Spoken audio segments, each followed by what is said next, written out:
벚꽃잎이 분분히 흩날리는 4월 초의 교토, 해질녘의 기온 하나미코지돌이, 붉은 등롱이 하나둘씩 켜지며 돌적길 위로 부드러운 그림자를 들이우는 시간. 공기 중에는 달콤한 벚꽃 향기와 근처 요정에서 흘러나오는 음식 냄새, 그리고 누군가의 개타 소리가 섞여 묘한 설렘과 비밀스러움을 자아내고 있었다. 하지만 사토 유나에게 이 고즈넉한 아름다움은 배경음악에 불과했다. 그녀의 심장은 불안과 기대로 미친 듯이 뛰고 있었다. 20 후반의 유나는 스스로를 세계를 누비는 포토그래퍼이자 떠오르는 인플루언서로 소개했지만 현실은 냉혹했다. 미국에서 몇 번의 사진 공모전 낙선 후 그녀는 SNS로 눈을 돌렸다. 이국적인 풍경 콘텐츠는 잠시 반짝였지만 금세 식상하다는 평가와 함께 팔로워 수는 정체되었다. 모아둔 돈을 털어 감행한 이번 교토 여행은 그녀에게 마지막 기회나 다름없었다. 성공해야만 했다. 진짜 교토, 특히 베일에 쌓인 케이코나 마이코의 사진. 그것만이 그녀를 이 지긋지긋한 무명과 경제적 압박에서 구원해줄 열쇠처럼 보였다.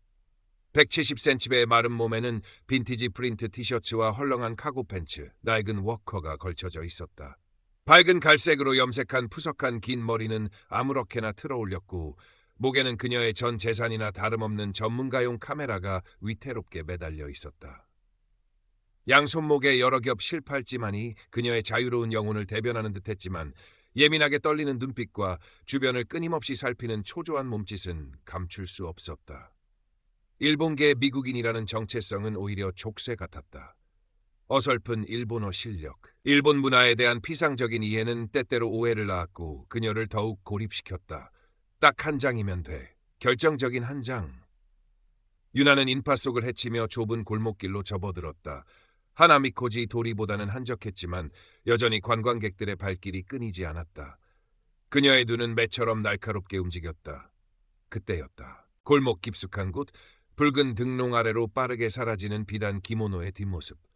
마이코였다. 심장이 멎는 듯했다. 저 신비로운 모습, 찰나의 순간. 저것이야말로 그녀가 찾아 헤매던 진짜 교토였다. 흥분한 유나는 거의 반사적으로 카메라를 들어 올렸다.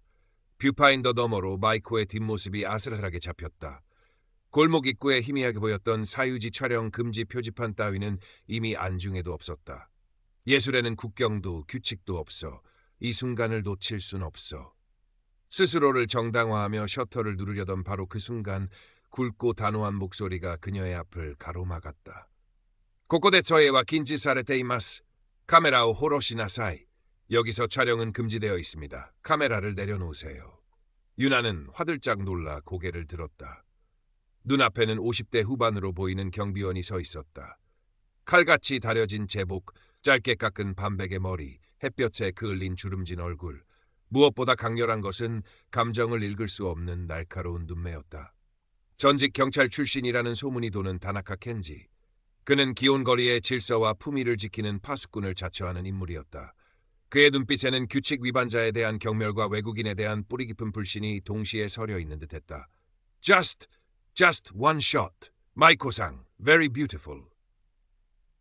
유나는 당황하여 영어와 서툰 일본어를 섞어 말했다. 심장이 방망이 질치고 손바닥에 땀이 찼다. 다나카는 유나의 말을 칼같이 잘랐다. 이와키와 키키마센. 변명은 듣지 않습니다. 규칙은 규칙입니다. 그의 목소리는 낮고 위압기였다. 그는 한 걸음 더 다가서며 유나의 카메라를 향해 손을 뻗는 시읒을 했다. 데이터오 스그니 각인사세테 모라이마스. 데이터를 즉시 확인하겠습니다. 유나는 본능적으로 카메라를 품에 안으며 뒷걸음질 쳤다. No, don't touch. 이건 내 거예요. 그녀의 목소리가 날카롭게 떨렸다.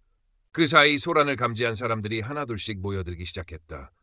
다양한 국적의 관광객들, 근처 가게에서 나온 듯한 현지인들, 호기심 어린 눈빛, 불쾌한 표정, 혹은 그저 무관심한 얼굴들. 웅성거리는 소리가 좁은 골목을 채웠다. 저 여자 또 사고치네. 근처 기모노 가게 주인인 듯한 아키야마 씨가 혀를 차는 소리가 들렸다. 그녀는 유나 같은 무례한 외국인 관광객들 때문에 기온의 품위가 떨어진다고 늘 불평하는 사람이었다. 반면 배낭을 맨 젊은 서양 남자는 걱정스러운 눈빛으로 유나를 바라보며 영어로 중얼거렸다. Hey man, take it easy. She didn't mean any harm. 마크였다. 그는 유나의 행동이 잘못된 줄 알면서도 다나카의 강압적인 태도가 지나치다고 생각했다. 왁자지껄 떠들며 다가온 중국인 단체 관광객들은 상황의 심각성보다는 그저 흥미로운 구경거리로 여기는 듯했다. 리웨이라는 이름의 젊은 남자는 뭐가 그리 재미있는지 연신 스마트폰으로 사진을 찍어댔다. 사방에서 쏟아지는 시선 속에 유나는 극도의 수치심과 분노를 느꼈다. 왜 나만 갖고 그래? 다른 사람들도 다 찍잖아. 억울함이 치밀어 올랐다. 나는 포토그래퍼예요. 예술 활동이라고요. 당신이 뭔데 방해해요? 그녀는 자신도 모르게 목소리를 높였다. 다나카의 미간에 깊은 주름이 잡혔다. 그는 허리춤에서 규정집 같은 것을 꺼내 유나의 눈앞에 흔들었다. 겐숫? 코코와 아나타노 여소비바데와 아리마센. 경토노 지엔노 핑이요 오스코이와 유르시마센. 여긴 당신 내 놀이터가 아닙니다. 기온의 품위를 더럽히는 행위는 용서 못합니다.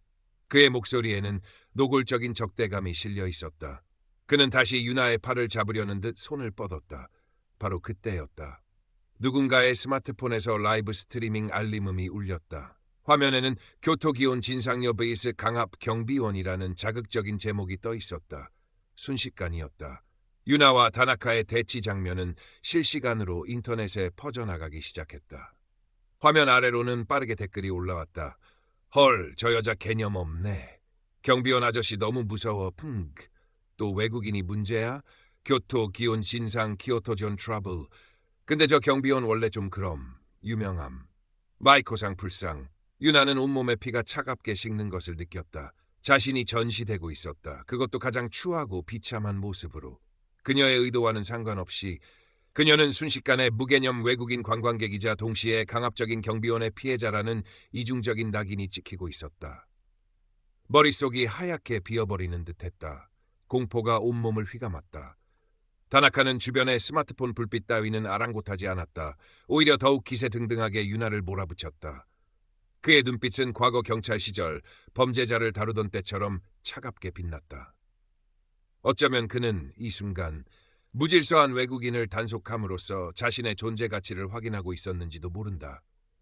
사사토 카메라오 다시나이 갱사서呼びますよ. 어서 카메라를 내놓으시오.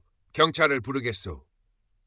극심한 압박감과 모멸감 속에서 유나의 마지막 이성의 끈이 끊어졌다. 그녀는 자신도 모르게 울음을 터뜨렸다. 뜨거운 눈물이 뺨을 타고 흘러내렸다. 제발 그만하세요. 그녀는 거의 애원하듯 중얼거렸다. 하지만 그것은 굴복이 아니었다. 절망 속에서 피어난 마지막 저항이었다. 그녀는 울면서 떨리는 손으로 다나카를 뿌리치듯 밀쳐냈다. 힘이 실린 행동은 아니었지만 다나카는 예상치 못한 저항에 잠시 균형을 잃고 주춤했다. 어머, 저 여자 봐! 주변의 웅성거림이 더욱 커졌다.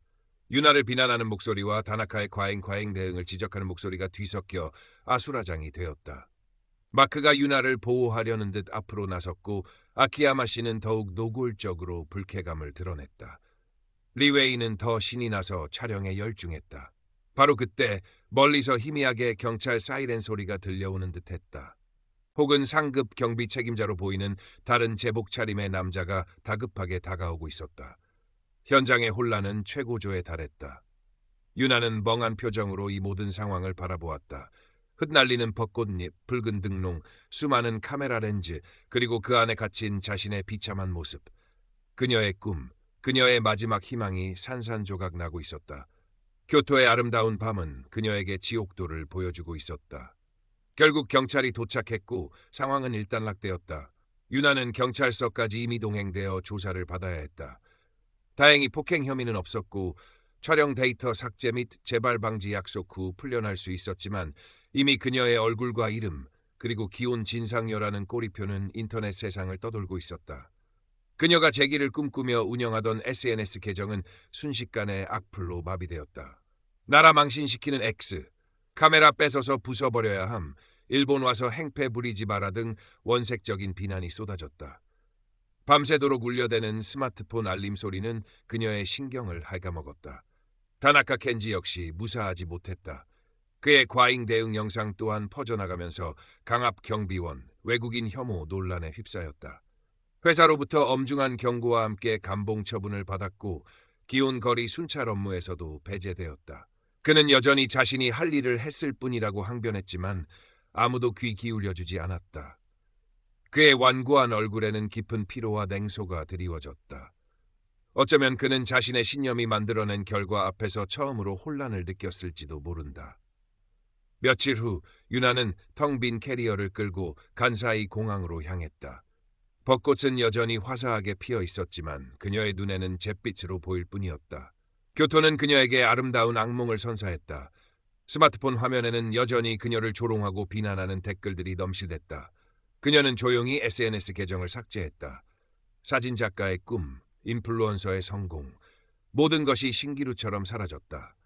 남은 것은 깊은 상처와 씁쓸한 현실뿐이었다. 비행기 창밖으로 멀어지는 일본 땅을 바라보며 유나는 생각했다. 무엇이